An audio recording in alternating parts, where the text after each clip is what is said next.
Bonjour à tous, bienvenue au Salon des maires et des collectivités locales.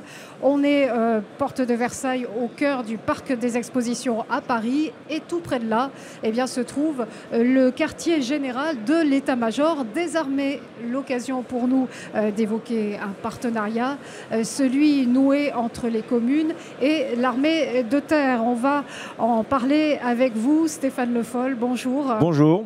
Vous êtes maire du Mans, ancien député européen et évidemment ancien ministre. Merci beaucoup d'être avec nous sur ce plateau. Merci à vous. À mes côtés également le colonel Pierre Delassus, Saint-Geniès. Bonjour.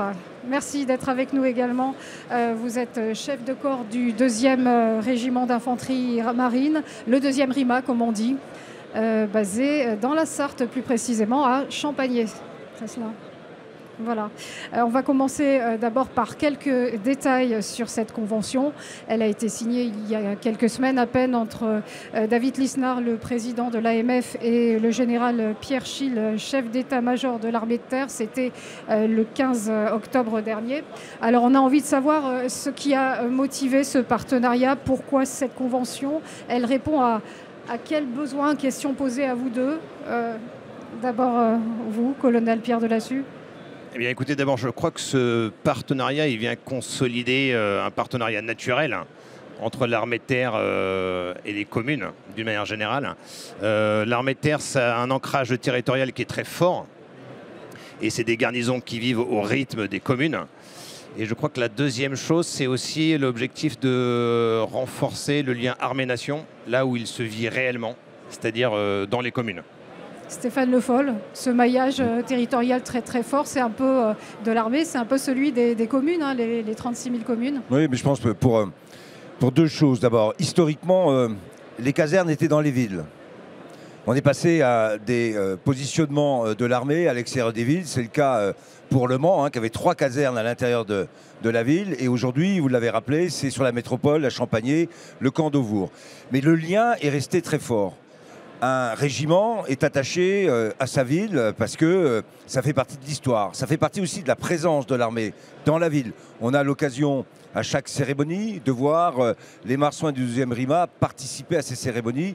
Et l'an dernier, cette année d'ailleurs, le 13 juillet, pour la première fois depuis très longtemps, on a eu un défilé avec le 2e RIMA qui, dans les périodes précédentes, les années précédentes, était souvent en OPEX et donc il n'y avait pas les moyens de pouvoir faire ce type de démonstration, et on a donc réussi à faire ça le 13 juillet de cette année. Donc le lien il est extrêmement fort. L'histoire, on a fêté il n'y a pas très longtemps l'arrivée du 2e RIMA, et on a fait une fête et on a fait venir le régiment dans la ville avec des démonstrations pour continuer, ça a été très bien rappelé, dans un moment de tension internationale, de menace, à renforcer le lien entre l'armée et la nation, entre les citoyens et les militaires. Je pense que c'est ça l'objectif qui est poursuivi, et en tout cas c'est celui que nous avons mis en pratique depuis quelques années. Colonel Pierre Delassus, Saint-Geniès, on va rappeler très rapidement ce qu'est le 2e RIMA. C'est un régiment qui a, je crois, 16 faits d'armes sur Alors effectivement, c'est un des plus vieux régiments des troupes de marine. C'est le seul régiment de l'armée de terre à avoir 16 noms de bataille sur son drapeau. Donc il est effectivement très fier. Et comme l'a dit Monsieur le Ministre, nous avons fêté en 2023 les 60 ans du régiment en Sarthe. Voilà, les 60 ans du régiment en Sarthe, c'est donc pour nous des liens très forts, des liens institutionnels, mais aussi des liens d'amitié. Des liens d'amitié avec les élus, des liens d'amitié avec les partenaires. Et ça contribue très directement à la capacité opérationnelle du régiment. Voilà, quand un régiment il est déployé en opération, le fait de savoir que les familles en base arrière sont soutenues par les élus locaux, par les communes, ça permet aux soldats en opération d'être beaucoup plus sereins sur sa mission. Voilà, s'il sait que pour des choses très simples, si le conjoint tombe en panne de voiture au bord de la 4 voies, il sait qu'il peut tout de suite appeler si jamais il y a des problèmes dans les écoles, etc. Le fait de pouvoir compter sur ces liens très forts institutionnels, mais aussi très humains, ça contribue très directement à la sérénité de nos marsouins en opération et donc à leur capacité opérationnelle. et de nombreuses OPEX. Stéphane Le Foll le rappelait tout à l'heure, des OPEX notamment au Liban. Alors, tout à fait, oui. Effectivement, le deuxième RIMA était à peu près sur tous les théâtres. Là où ce lien s'est matérialisé de façon très forte pour la dernière fois, c'est notamment en 2019 quand on a eu des morts et des blessés. Alors que le régiment était encore déployé en opération, même encore en 2023 au Niger. Si vous voulez, quand le régiment est touché, quand on perd des hommes, ce soutien, toutes les facilités qui sont mises en place par l'administration locale, par les élus, sont très importants pour nous et nous aident énormément. Stéphane Le Foll, je me tourne à nouveau vers vous pour savoir comment ce partenariat commune-armée va-t-il se décliner sur le terrain dans votre commune ? Il se décline déjà avec des mesures qu'on a déjà prises. Par exemple, on le sait, dans un régiment comme le 2e régiment d'infanterie de marine, il y a beaucoup de mouvements d'officiers, de sous-officiers. Et il y avait un problème qui était assez aigu pour les officiers et sous-officiers qui arrivaient, c'est de trouver un logement. On a passé un accord et avec notre bailleur social, des logements sont dédiés au 2e RIMA qui peut les utiliser et faciliter ainsi l'installation pour des officiers et sous-officiers qui arrivent. C'est beaucoup de temps de gagner, beaucoup de problèmes de résolus. Donc on essaye à chaque fois, au-delà de ce qu'on peut faire lorsqu'il y a des opérations extérieures, au-delà de ce que l'on peut faire dans la relation quotidienne, au-delà de ce qui est fait dans le cadre des cérémonies, c'est d'être concrètement aux côtés du régiment et de ces hommes pour pouvoir les aider, reconvertir aussi. Parce qu'on a aussi travaillé ensemble pour qu'une partie de ceux qui quittent le régiment puissent aussi trouver, par exemple, dans la police municipale du Mans, un débouché. On travaille sur toutes ces questions-là, faciliter, donner des possibilités pour que le régiment soit parfaitement intégré dans la métropole et dans la ville. La question scolaire aussi, l'aide pour les familles.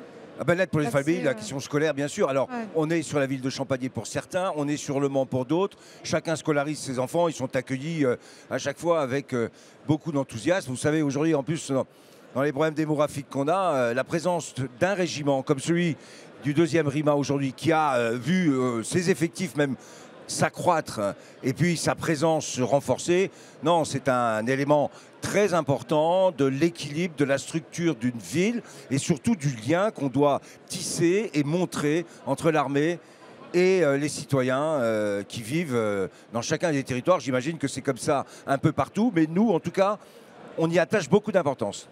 On va passer à la symbolique, à la portée symbolique de ce partenariat.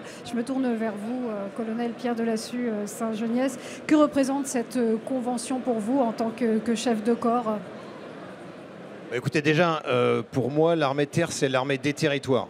C'est l'armée de la nation, c'est l'armée des Français, donc c'est l'armée au plus proche des Français. Et donc ce partenariat, pour moi, il me paraît tout à fait naturel. Maintenant, comme je vous le disais, moi, en tant que chef de corps, là où vient se concrétiser très directement, c'est sur la capacité opérationnelle en opération, mais c'est aussi effectivement au quotidien et dès l'arrivée des familles en Sarthe. Donc monsieur le ministre a parlé du logement, il a parlé des écoles.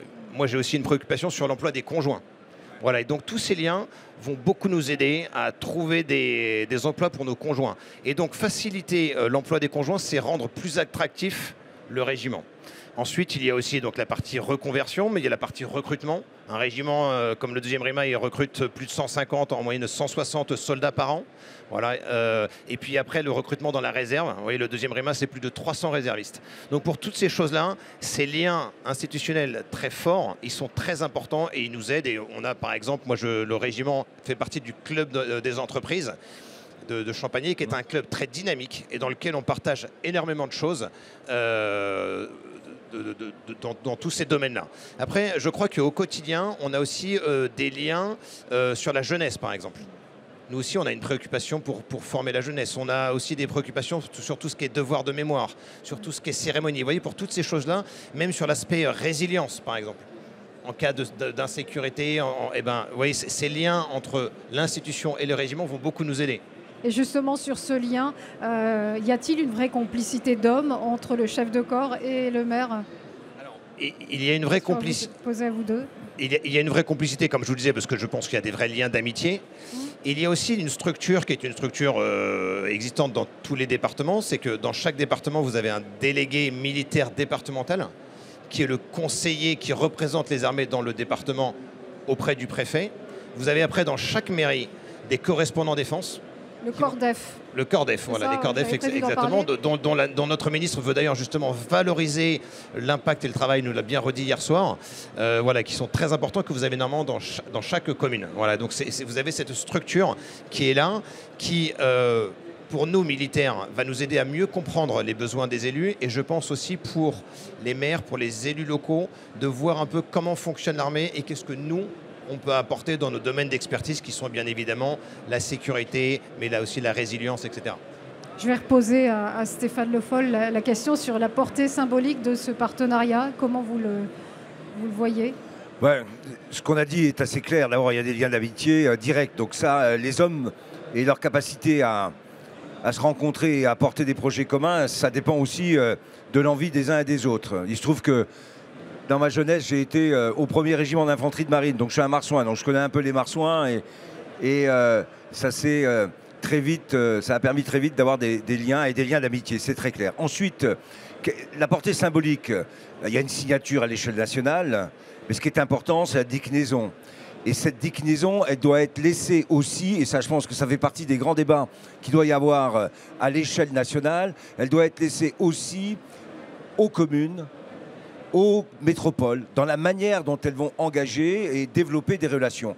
On disait un certain nombre d'exemples. On est en train de travailler, par exemple, avec le colonel sur l'hypothèse de faire venir une partie du régiment dans des quartiers politiques de la ville, pour essayer de voir comment on peut aussi montrer à des jeunes qui peuvent connaître des difficultés, qui peuvent avoir des doutes sur leur avenir ou qui quelquefois n'en ont pas, mais n'ont pas fait forcément les bons choix, qu'il y a aussi une possibilité de réussir et sa vie avec l'institution militaire. Donc on a chacun à trouver en fonction de la réalité de son territoire, des différentes problématiques qu'on a, avec un régiment comme le 2e RIMA, de trouver les moyens et les outils pour pouvoir développer des stratégies qui correspondent exactement à l'idée de la Convention, c'est-à-dire comment on renforce le lien entre nos citoyens et l'armée. Et nos citoyens, à chaque endroit, à chaque territoire, eh bien, ils ont bien sûr à connaître et on doit se donner les moyens de le faire connaître.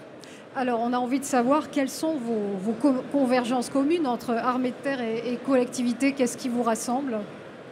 Colonel Pierre Delassus, Saint-Geniès. Écoutez, déjà, comme je vous le disais, l'armée de terre, c'est l'armée des territoires. Voilà, c'est l'armée des territoires. Après, moi, je pense qu'on a une préoccupation fondamentale commune. C'est la sécurité, c'est la résilience de notre pays. Voilà. Donc, effectivement, comme l'a dit Monsieur le Ministre, nous, notre préoccupation, c'est la sécurité nationale. Le maire, sa préoccupation, c'est la sécurité de sa commune. Mais effectivement, les préoccupations sont bien les mêmes. Et je pense que justement, ce partenariat va faire converger justement les synergies. Après, moi, je pense qu'on a le même souci du bien commun. Voilà, de travailler de façon généreuse sans compter au profit du bien commun. On a, comme je vous l'ai dit, cette préoccupation de résilience, de sécurité, cette préoccupation au profit de la jeunesse aussi, ce devoir de mémoire, etc. Ouais. Je crois qu'on est, comme je vous le disais, une garnison vit au rythme des territoires. On a un vrai ancrage local par les familles, par les enfants, etc. Et donc c'est des vraies convergences qu'il faut absolument qu'on valorise. Stéphane Le Foll, sur les convergences communes. Oui, mais bien sûr, ça a été dit. Alors, le colonel ne vous l'a pas dit, mais là, il est en période sentinelle. Le lien entre l'armée et la nation face à des menaces trouve là très concrètement une réalisation. Et les gens le sentent bien. C'est l'armée qui est au service des concitoyens, qui défend un territoire, qui les protège. Alors le régiment n'est pas forcément affecté à la ville, mais le régiment est affecté aujourd'hui à Paris et d'autres régiments quelquefois viennent dans la ville du Mans. Ce lien très fort sur Sentinelle après les actes terroristes avait été une vraie question pour l'armée. Est-ce que c'était le rôle de l'armée de sortir et d'être sur une forme de dissuasion sur le terrain à la place des forces de l'ordre traditionnelles? On sent et on voit bien que ce lien qui a été créé avec cette présence de l'armée dans les rues est un lien très fort, est un lien important qui donne aussi une image extrêmement à la fois positive, forte pour l'armée et pour ce lien entre citoyens et armée. Puis je dirais aussi qu'au fond, l'armée représente ce que disait Saint-Exupéry quelquefois. L'exercice de la liberté, c'est formidable. Mais quelquefois, agir par devoir, c'est peut-être aussi une des formes de liberté les plus abouties. Donc, dans l'idée du devoir, il y a quelque chose de l'exercice de la liberté. Et je pense que l'armée a un message de ce côté-là à faire passer.